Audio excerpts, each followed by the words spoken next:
Now, for a long time, we've been panicked about terrorism in this country, and I know why, of course. It's very understandable, because of September 11th, nearly 3,000 people died, everybody was concerned, and there has been some terrorist attacks since.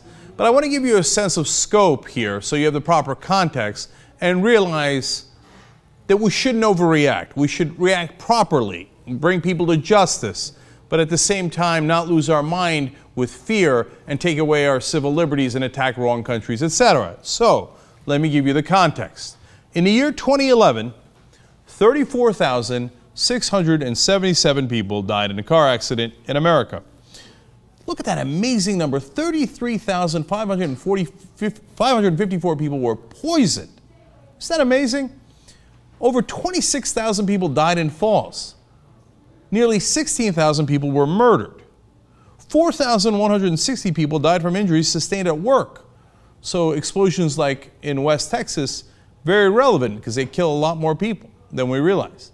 851 people died in accidental discharge of firearms. Now that's the kind of, when people say guns don't kill people, well, sometimes they do when they accidentally discharge. In fact, they did it 851 times in 2011.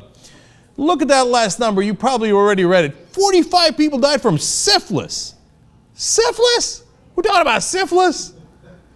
All right. Finally, 17 Americans were killed by terrorism in the year 2011. And by the way, this is interesting, 0 people died inside the United States from terrorism. All the people who died from terrorism that were Americans died outside of the country. There's one other number we didn't put in there, by the way, that's also higher than the number of people killed by terrorism inside anywhere in the world that were Americans. Number of people killed by lightning strikes in the year 2011, 26. So more people died from random lightning strikes than they did from terrorism if they were Americans. Now, if you notice one of the numbers that was on syphilis, I just want to do that one comparison, which then explains this.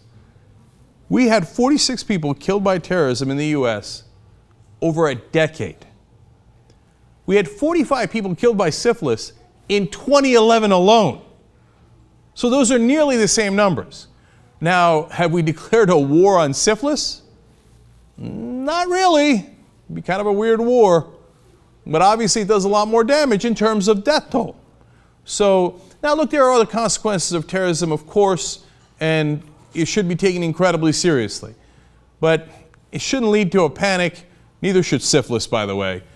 But we should act appropriately and figure out what the real dangers in the world are and figure out how to address them without needlessly invading countries like Iraq and costing ourselves $1 trillion, let alone our reputation, let alone, most importantly, all the people that died in that war. So keep those numbers in mind next time somebody tries to get you to panic about terrorism.